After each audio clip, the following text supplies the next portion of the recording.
अस्सलाम वालेकुम रहमतुल्लाहि व बरकातुहू। आप देख रहे हैं मेरा फेसबुक और यूट्यूब चैनल और मैं हूं गुलाम नबी मद्दी। नाज़रीन किराम, पाकिस्तान और भारत की क्रिकेट टीमों के दरमियान आज ऑस्ट्रेलिया के अंदर एक इंतहाई अहम मैच खेला गया। ये match ICC T20 world cup के सिलसिले में पहला मैच था भारत और पाकिस्तान की क्रिकेट टीमों के दरमियान।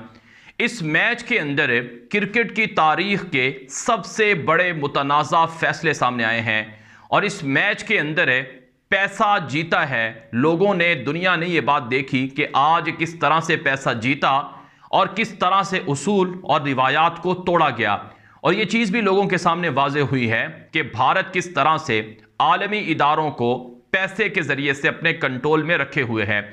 नाज़रीन किराम, आज मेलबोर्न के अंदर जो पाकिस्तान और ऑस्ट्रेलिया की क्रिकेट टीमों के दरमियान मैच हुआ, आप जानते हैं पाकिस्तान और भारत रिवायती हरीफ हैं। पाकिस्तान और भारत के बीच जब भी मैच होता है वो दुनिया के अंदर एक क्रूशल मैच होता है और पूरी दुनिया की नज़रें होती हैं। चूंकि रिवायती हरीफ हैं और चूंकि इस तरह के मुकाबले इन दोनों के बीच कम कम होते हैं, तो जिस तरह से दुनिया के दीगर रिवायती हरीफ हैं उनके बीच इस तरह के मुकाबलों को बड़ी अहमियत दी जाती है। पाकिस्तान और भारत के बीच भी मुकाबलों को बड़ी अहमियत दी जाती है। और फिर नाज़रीन किराम, ये एक तरह से हार और जीत ये मुसलमानों के लिए खुशी का सबब बनती है। अगर मुसलमान हार जाए तो यकीनन इससे जो मुखालिफिन हैं, दुश्मन हैं, वो खुश होते हैं। बहरहाल आज जो क्रिकेट का मुकाबला हुआ, जो क्रिकेट मैच हुआ ऑस्ट्रेलिया के अंदर, इसमें टॉस भारत ने जीता और जीतने के बाद उन्होंने पहले फील्डिंग का फैसला किया और पाकिस्तान के खिलाड़ियों को इब्तिदा ही में जो उन्होंने प्रेशर में रखा और जो पावर प्ले के ओवर होते हैं उनके अंदर ही पाकिस्तान की तकरीबन 3 विकेटें गिर गईं।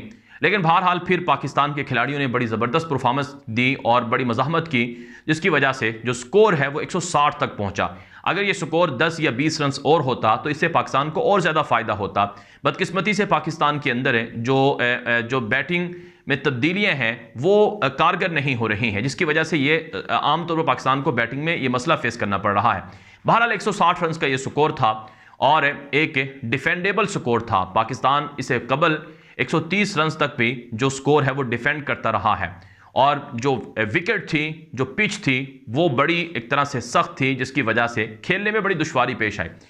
जब पाकिस्तान के मुकाबले में भारत के खिलाड़ी खेलने को आए, यहाँ जब पाकिस्तान की जो क्रिकेट टीम है जब वो खेल रही थी, जब बैटिंग कर रही थी, तो उस मौके पर जो पाकिस्तान के खिलाड़ी शान मसूद हैं, उन्होंने एक शॉट खेली और वो कैच की तरफ गई, तो कैच वो नहीं था, ज़मीन पर वो बॉल लगी और वो भारत के खिलाड़ी ऐश्वर्य ने वो बॉल उठाई और जब वो बॉल उठाई तो उसने वो अपील की और चीटिंग की और धोखे से कहा कि मैंने तो कैच पकड़ा है। लेकिन जब कैमरे की आंख में देखा गया तो भारत का एक सीनियर खिलाड़ी वो दुनिया के 8 अरब लोगों के सामने चीटिंग करता हुआ पकड़ा गया कि उसने ज़मीन से गेंद उठाकर उसको कहा कि ये कैच है।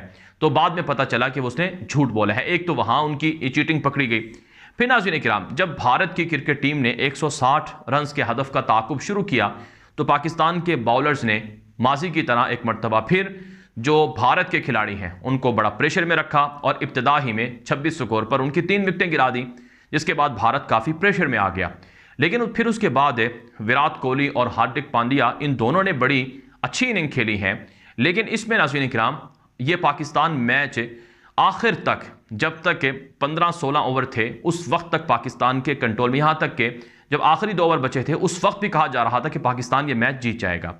लेकिन इसमें पाकिस्तान के एक तो बाबर आजम की जो कप्तानी है उसमें कुछ गलतियां हैं जो हुई हैं, उन गलतियों को सुधारना चाहिए।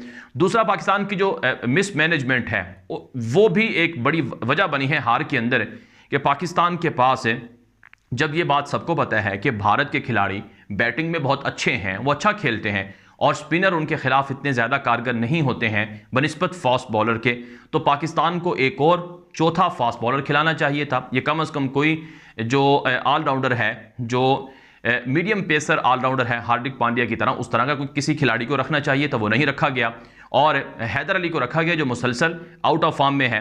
तो बहरहाल नाज़रीन किराम, ये मैच हर हाल में पाकिस्तान को जीत जाता, क्योंकि पाकिस्तान ने स्ट्रगल बहुत की है, गलतियाँ ज़रूर हुई हैं, लेकिन उसके बावजूद भी पाकिस्तान ये मैच जीत रहा था। फिर नाज़रीन किराम, क्रिकेट का आखिरी ओवर आता है और ये एक तरह से आखिरी ओवर मोहम्मद नवाज़ को देना ये बाबर आजम की भी गलती थी और ये इस वजह से कि कभी भी इससे पहले हमने देखा था कि एशिया कप के अंदर ऐश्वर्य को गालिबन शाहिद अफरीदी ने 4 या 3 छक्के लगाए थे और पाकिस्तान वो मैच जीत गया था। और वो आखिरी जो ओवर था या आखिरी या सेकंड लास्ट ओवर था वो दिया गया था स्पिनर को, और स्पिनर को शाहिद अफरीदी बहुत अच्छा खेलते थे।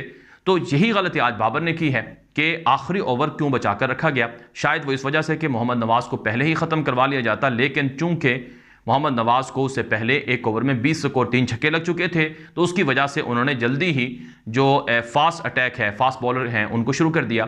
तो बहरहाल ये गलती थी कि आखिरी ओवर ये मोहम्मद नवाज से नहीं करवाना चाहिए था। उनको पावर प्ले के अंदर ओवर दे दिया जाता ताकि उनका ओवर पहले ख़त्म हो जाता, या उससे पहले उनसे वो ओवर ले लिया जाता और शाहीन का या फिर हारिस रऊफ का जो ओवर है वो आखिर में रखना चाहिए था। लेकिन अब होता क्या है, मोहम्मद नवाज का आखिरी ओवर शुरू होता है। अब इसके अंदर हमने देखा कि जब मोहम्मद नवाज ओवर करवाते हैं तो एक बॉल ऐसी जो कि लीगल डिलीवरी थी उस पर छक्का लग जाता है, और उस बॉल के ऊपर जब छक्का लगता है तो विराट कोहली उसको अंपायर की तरफ इशारा करके कहते हैं कि ये तो नो बॉल है। अंपायर विराट कोहली के कहने के बाद उस बॉल को नो बॉल करार दे देते हैं। चुनाचे वो बॉल भी ज़ाया हो गई और उस पर रन्स भी मिल गए। और फिर उसके बाद एक और ड्रामा होता है। अगली बॉल जब मोहम्मद नवाज करवाते हैं वो फ्री हिट होती है, वो नो बॉल होती है। उसको जब वो दोबारा करवाते हैं तो उस बॉल पर विकेट हिटिंग होती है और विराट कोहली आउट हो जाते हैं। अब जब विकेट को बॉल लगती है तो वो बॉल बाउंड्री की तरफ जाती है और विराट कोहली दौड़कर 3 रन बना लेते हैं। तो यूं एक नो बॉल की वजह से विराट कोहली को वो 3 रन एक्स्ट्रा मिल गए, और दूसरा विराट कोहली आउट थे और वो उस आउट को अगर वो नो बॉल ना होती उससे पहले वाली तो वो आउट हो जाते अगली बॉल पर। और फिर तीसरी बात नाज़रीन किराम ये है कि वो 3 रन जो दिए गए, अब उस पर भी काफ़ी बहस चल रही है। अब बहुत से माहिरीन जो क्रिकेट के हैं वो ये बता रहे हैं कि कानून के मुताबिक इस तरह वो बाय रन होते हैं और वो गैर कानूनी नहीं थे।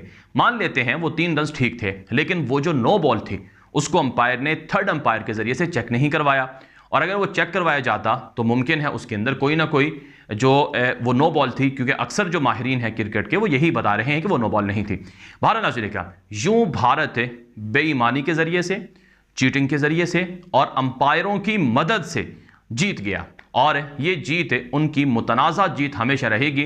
कहा जाता है कि क्रिकेट की 200-250 साल तारीख के अंदर यह सबसे बड़ा मुतनाज़ा तरीन फैसला था जो आज सामने आया है कि अंपायर ने खिलाड़ी के कहने पर बॉल को नो बॉल करार दिया, और फिर उस एक नो बॉल की वजह से, उस एक गलत बेईमानी वाले फैसले की वजह से पाकिस्तान और भारत के दरमियान जो एक क्रूशल मैच था जो पाकिस्तान वाकई जीता हुआ था वो हार गया।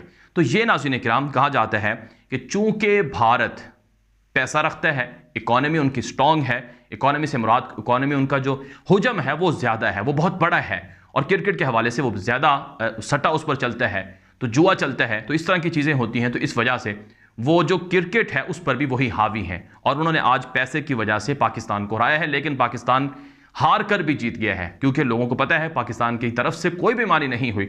उनके मुकाबले में जिस तरह से माजी में या जिस तरह से मीडिया के जरिए से बीमारी भारत की जानब से आती है, इसी तरह से अब भी हुई है।